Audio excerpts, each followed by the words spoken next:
आप शराब पिलवाया क्यों? आपके राज्य में शराब आ कहां से रहा है? नहीं आना चाहिए। आप सख्ती से पेश आते। लोकतंत्र में किसी का जीत नहीं चलता। नीतीश कुमार बिहार के मुख्यमंत्री हैं तो उनका जीत नहीं चलेगा। तब तक लड़ते रहेंगे, सदन से सड़क तक मुआवजा नहीं देंगे। सिर्फ भारतीय जनता पार्टी है जो उनके सहमाने से सहमने वाली नहीं है। इनको ईंट से ईंट बजा देंगे। नमस्ते, मेरा नाम धीरज शर्मा है और आप कलम इंडिया न्यूज़ देख रहे हैं। बिहार विधानमंडल परिसर में भाजपा धरने पर बैठाई है। भाजपा का कहना है कि जहरीली शराब से लगातार लोगों की मौतें हो रही है, सरकार मौन है और मुआवजा देने के सवाल पर भी जो है नीतीश कुमार कहते हैं जो पिएगा सो मरेगा, मुआवजा भी नहीं मिलेगा। हमारे साथ नवल किशोर यादव हैं। नीतीश कुमार तो साफ कह चुके हैं कि मुआवजा नहीं मिलेगा, फिर आप लोग कौन सा जिद किए हुए हैं, धरने पर बैठ गए हैं? लोकतंत्र में किसी का जीत नहीं चलता है, इसलिए नीतीश कुमार बिहार के मुख्यमंत्री हैं तो उनका जीत नहीं चलेगा। जो आपने नकली शराबबंदी के नाम पर नया माफिया तंत्र खड़ा करके बेचवा रहे हैं और उसके वजह से गांव गरीब किसान मर रहा है शराब पी के।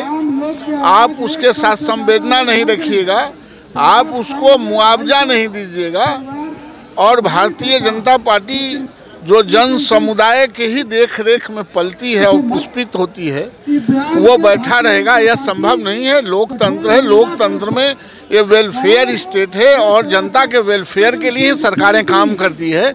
आप डिक्टेटर के तरह आप कोई काम करेंगे, किसी भाषा का प्रयोग करेंगे और कहेंगे जो शराब पिएगा सो मरेगा। आप शराब पिलवाया क्यों? आपके राज्य में शराब आ कहां से रहा है? क्यों शराब आ रहा है?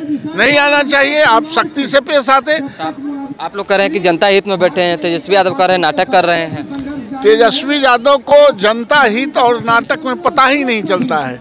ये नेता को पता चलता है, बेटा को पता नहीं चलता है। तेजस्वी यादव नेता नहीं है, बेटा है लालू जी के। इसलिए जो सोना का चम्मच लेके आया है वो स्ट्रगल को और जनता हित को और गांव गरीब को नहीं जानता है। ये नाटक नहीं है, ये शाश्वत है कि आपने जिसको शराब पिलवा के मारवाया है उसको आपको देना ही होगा। तब तक लड़ते रहेंगे, सदन से सड़क तक आपका जान नहीं छोड़ेंगे जब तक आप उस आदमी को, जो उस परिवार के लोग हैं जो बिलखते हुए हैं, उसको जब तक आप संवेदना के साथ आप मुआवजा नहीं देंगे। भाकपा माले के लोग कह रहे हैं कि जब आप लोग सरकार में थे उस समय क्यों मौन थे मुआवजा के सवाल पर? नहीं, 16 में भी हम लोग लड़ाई कर रहे थे, 16 में मुआवजा दिए थे। हम मौन कभी नहीं थे। हमारे संजय जायसवाल जी ने आगाह किया था, उसी पर एक गठबंधन से छोड़ के भागे थे। हम लोगों की पार्टी लोकतांत्रिक पार्टी है, विचारों की पार्टी है, संवेदन शून्य हो नहीं सकता है। इसलिए संजय जायसवाल जी ने सवाल उठाया था। आप लोग तो पत्रकार हैं, आपको याद होगा, तब भी ये बातें उठी थी और आज भी ये बात वही हम लोग पुनरावृत्ति कर रहे हैं कि आपको देना ही होगा। नीतीश कुमार क्षेत्र भ्रमण पे जाने वाले हैं, हो सकता है कि आने वाले दिनों में कुछ बदलाव दिखे शराबबंदी कानून में। नीतीश कुमार अब जनता में नहीं जा सकते हैं। तब की खदेरा था ना, एगो थप्पड़ चला दिया था। ये जहाँ जहाँ जा रहे थे वहीं थप्पड़ चला रहा था, जूता फेंक रहा था। ये अब जनता में नहीं जा सकते हैं, ये पुलिस के बीच में ही रह सकते हैं। जनता में इनको जाने की हैसियत नहीं है। तो कह रहे हैं कि एक लोगों से बात करेंगे, जानने की कोशिश करेंगे, समीक्षा होगी। किसी नहीं 10 गो आदमी को पुलिस से घेरवा के अपना दलाल रखेंगे, जो हा भूंजा पार्टी में करते हैं वही करवाएंगे और कुछ नहीं। जनता में इनको खुले चुनौती को स्वीकार करने की हैसियत नहीं है। लेकिन जिस तरह से नीतीश कुमार शराबबंदी कानून को लेकर और जहरीली शराब मामले में लोगों की मौत हुई उसको लेकर घिर गए हैं, जीतन राम मांझी मौन हो गए हैं, क्योंकि पहले बोलते थे थोड़ी थोड़ी पिया करो, अब एकदम चुप हो गए हैं। नहीं, जीतन राम मांझी ने तो कहा था कि पौआ और आधा दूगो चलते रहना चाहिए। और जीतन राम मांझी जी ने समय समय पर डेमोक्रेटिक आदमी हैं, उन्होंने कहा है कि मुआवजा मिलना चाहिए। ऐसा नहीं है, जीतन राम जी बोलते ही रहते हैं, लेकिन उनका नीतीश कुमार इतना डिक्टेटर हो गए हैं कि किसी का सुनते कहाँ हैं।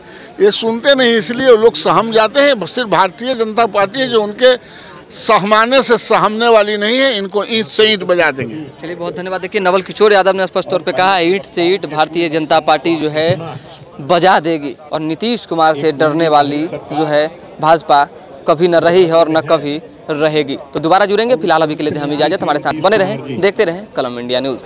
कैमरामैन बाबर अली के साथ Dheeraj Sharma, Patna. Perfection IAS UPSE और BPSC फाउंडेशन क्लासेस के लिए समर्पित संस्थान। यहाँ आपको UPSE selected and interview appeared faculties द्वारा गाइड किया जाता है। Separate batches for Hindi and English medium. 65वीं और 64वीं BPSC एग्जाम में 69 और 107 रिजल्ट्स एवं 66वीं BPSC एग्जाम में 131 रिजल्ट्स हासिल किया है परफेक्शन IAS टीम ने। परफेक्शन IAS, कुमार टार, बोरिंग रोड, पटना।